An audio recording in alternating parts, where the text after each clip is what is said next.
What's up guys, Master Dex na naman. So ngayon sa video na to, mag-unbox tayo ng Titan Audio na D12 na 1000 watts. So pinadala na to ng ASN Enterprise. Kasama to sa sa compression driver na vlog natin dati. So bagong-bago brand na to, yung D12 na to. So i-load natin diyan sa D12 Dinapax na Serwen Vega, yung original na position, yung naka 18 degrees sa itaas. So wag natin patagalin pa, mag-review na tayo.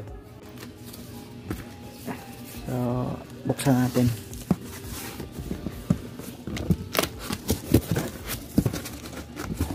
Naka-doble pa yung karton. Wow. So ito pa yung niya, yung specs. So ito nating Titan Audio na D12. So kung makikita nyo, yung cone nya is treated na. Ganon din yung likod nyo, treated na din siya. So makapal to. Tapos matigas din siya, halos di nga magalaw. Then yung likod nya is may vents. Tapos yung terminals nya is push down hanggang gauge gauge 12 siguro, pwede to, gauge 12. Kasya yung gauge 12 na wirings. Tapos yung pigtails nya is covered ng heat shrink. Ganon din dito sa kanyang terminals. So sa specs naman, so minimum power is 500 watts.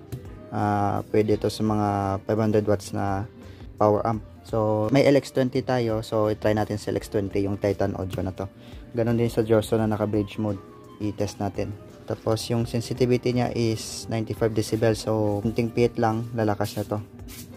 Tapos may dalawang magnet siya na may 2mm siya, 2mm per layer. Tapos yung material na gamit sa coil is made of copper. Yan ayan yung specs ng Titan Audio natin. Yung main specs lang sinabi ko, hindi ko na sasabihin yung iba't ibang specs na dito sa ilalim. So ito lang sa taas.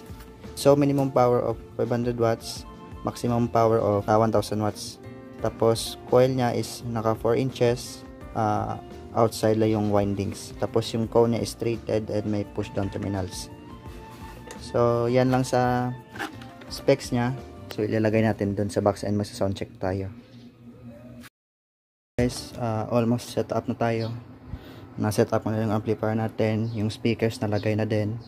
Tapos na wiring ko din yung output nya. So naka 4 ohms load. Yung Joson Saturn gagamitin natin. Naka bridge mode to gamit yung crossover. Tapos ito yung BEE na bass enhancer ng DXB. So ito yung gagamitin nating processors.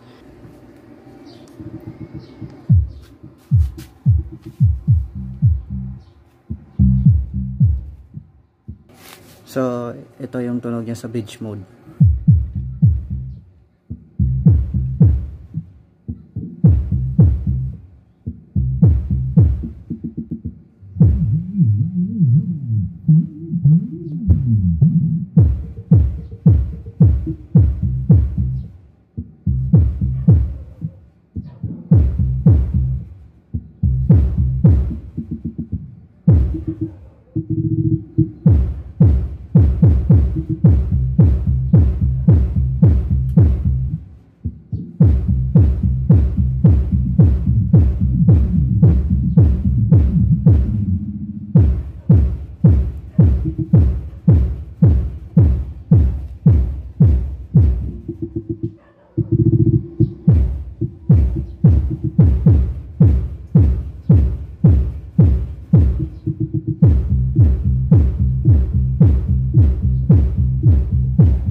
So yan yung tunog niya ng Titan Audio na D12 na 1000 watts. So try tayo ng music na hindi battle mix.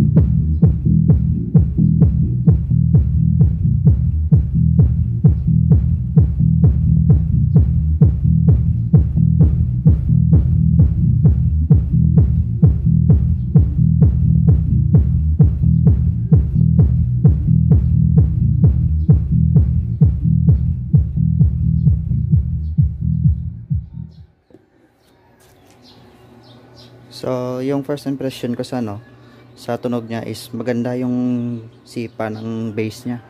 So malalim siya, tapos may impact kasi dagdag pa rin ng CB na na posisyon ng box yung nakatanga sa ibabaw.